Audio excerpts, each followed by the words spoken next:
Welcome to Mechanic. Today we have a 2021 Mazda CX-9. On this vehicle, I'm going to show you how to replace your rear brakes. On replacing these rear brakes, there is a procedure that you need to go through to be able to release the brakes. And we can do that with the vehicle. No special tool is needed, just that there is a procedure you have to go through to be able to get the electronic parking brake motor to retract.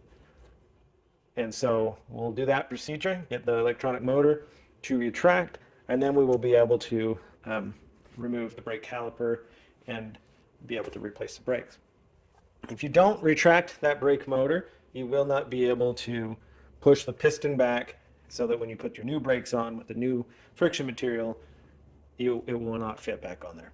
So I'm going to go ahead and do the procedure to put this into service mode, and then we'll come back over here and be able to do the brake job.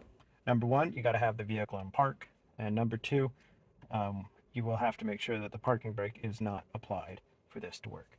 So to start with, you'll also need to make sure that you have plenty of battery power. It draws a little bit of battery power. So to start with, we need to tap our start-stop button twice to get the key. Come on. We want the dash to all light up. And so it's all lit up and the ignition is on, but the vehicle not started. Okay. So now what we need to do is, of course, we made sure that our parking brake is off. And so now we can go through the procedure. So the next thing that we are going to do is we're going to hold the parking brake button down and depress the fuel pedal all the way down. So we're going to do that, and we're going to hold those two down, and then we're going to turn the car off, and then we're going to turn it back on rapidly within 2 to 3 seconds. And then what we'll hear is the actuator motors on the rear brakes wind backwards. So parking brake down, fuel pedal down, ignition off, ignition on. And that was the motors actuation. They wound backwards. And so the way that we know that it went into service mode is, besides being able to hear them go in, is over here on the dash right next to where your check engine light would be. There is a little parking symbol with a P and exclamation point in amber. And when that's there, that means we are in the service mode. So now go ahead and perform your brake service, and then you come back and we essentially go through the same steps, but just in a little bit. All right, so we have put the brakes into the brake service mode, and now we can be able to service these brakes, replace them with the new ones, and then also be able to get our rotor off for replacement too. So we need a size 14 millimeter wrench, a size 17 millimeter wrench, and the caliper pusher to push that back, and a pry tool or a screwdriver to be able to do this. All right, so first we're just going to unhook this electrical connector that goes to the electric parking brake mechanism.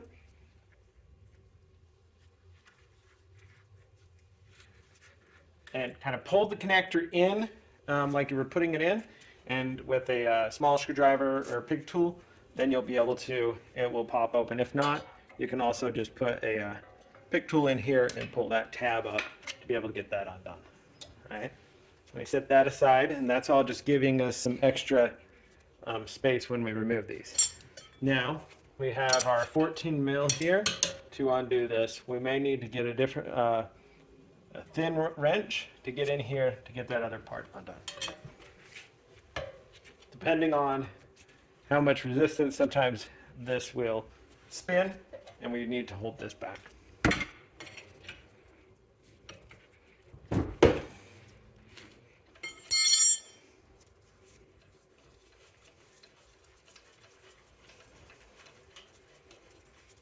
So we have those two 14 mil bolts removed. Now this is where you can either use a screwdriver in here and to be able to pull the caliper piston when we pull this caliper, and as we pull it this way, it'll push the piston backward. We can do that, or we just squeeze it a little bit, and then being able to get this out, we can now push this backwards with a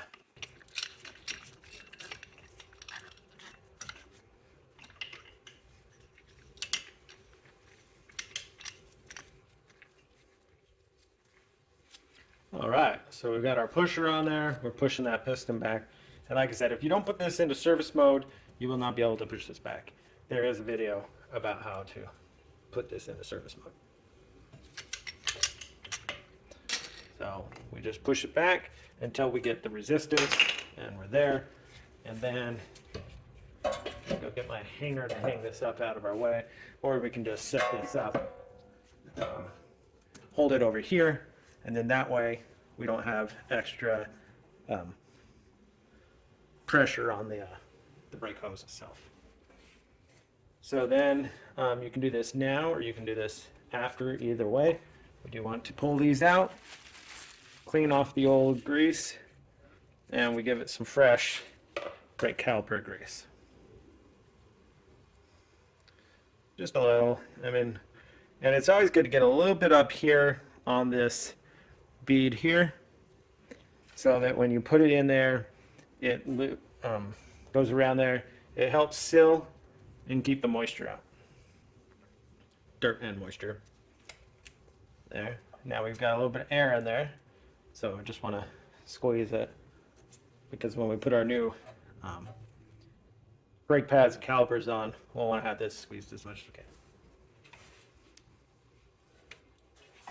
Same thing with the top one. Now you notice that the bottom one had a little rubber piece on there, and so you just make sure that we did keep that in the bottom.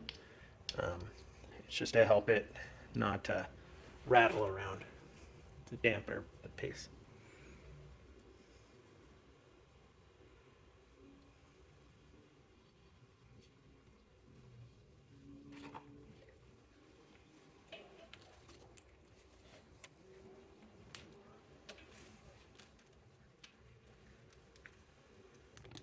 Now our brake pads came with new shims, so we'll go ahead and pop these off.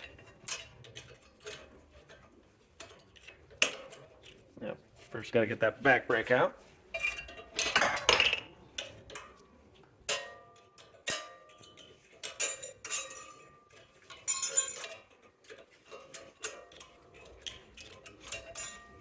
And there we go. So here's, we're going to remove the carrier, two 17mm bolts on the back to remove the carrier, and then that way we can remove the rotor for the replacement.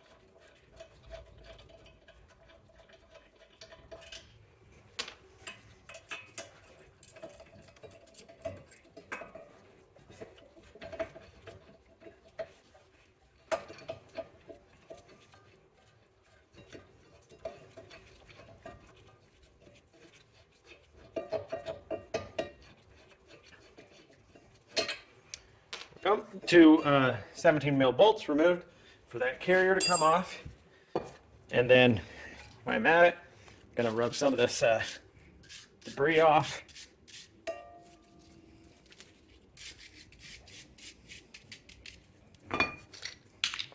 And then we need to get our rotor off, which is going to need a little bit of a hammer time to get this to come off.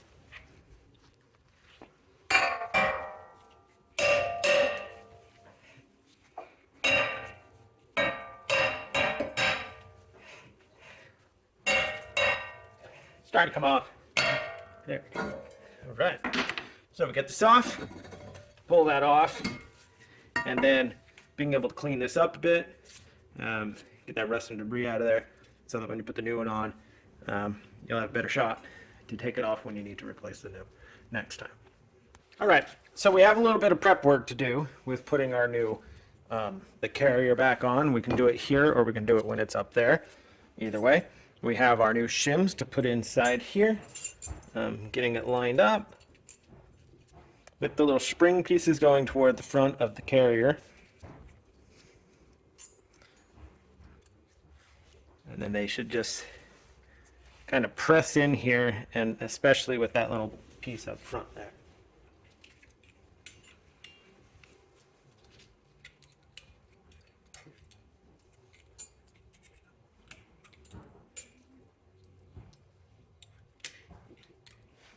There. Do that with this one also.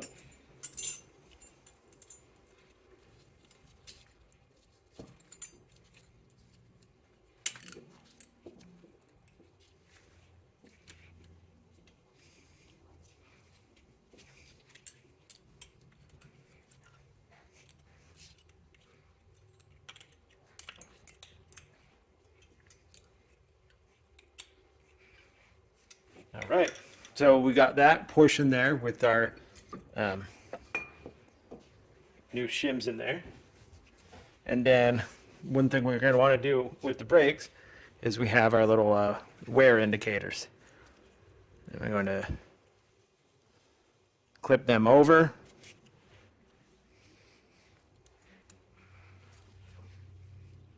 So bringing them over, there we go, like that. And then when we put the brake on there, this is what will hit the rotor and make a really loud noise when your brakes are worn out. So gonna make sure we put our, so we're gonna put our rotor on.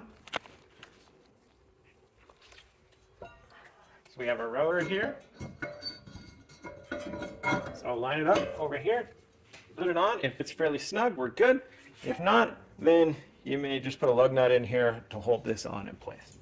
Now we have our carrier that we've already put our shims on, and we're going to put that up and in place. Tighten up our 17 mil bolts from the back side.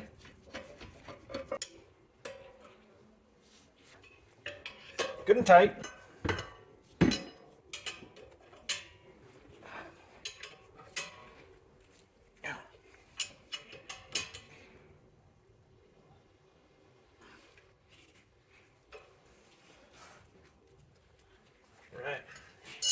So now we'll want to put our brake pads on, and then so what I'm trying to get these little indicators the way the wheels normally go. So when they start to wear, or when they hit that, it's going the direction that you would, forward direction mainly. All right, so got the back one situated on there. Go ahead for the front one. And then, so being able to get this one with the wear sensor in first, and then once you get it here, we have this little spring piece to push forward, and then get that out of line on the back here.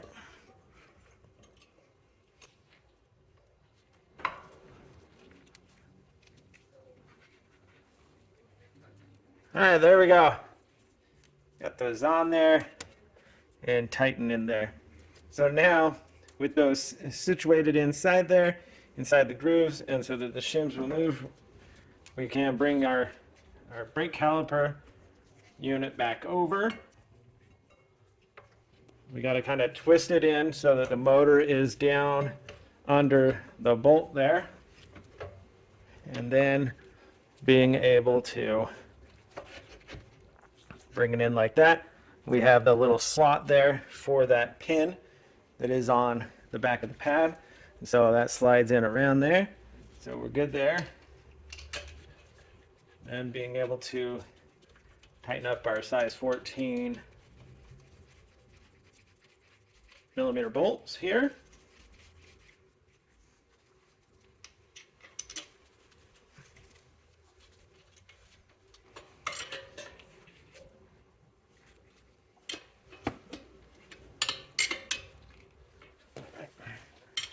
And this is a lot of times where, because we freed it up, where we potentially would need to have something to hold this. But it seems like we're getting the right amount of friction to be able to tighten these. Okay, tightened and good to go. So we've got our brake caliper on, we've got everything lined up here, and so now we can reconnect our electrical connection for our electronic parking brake to function the way it is.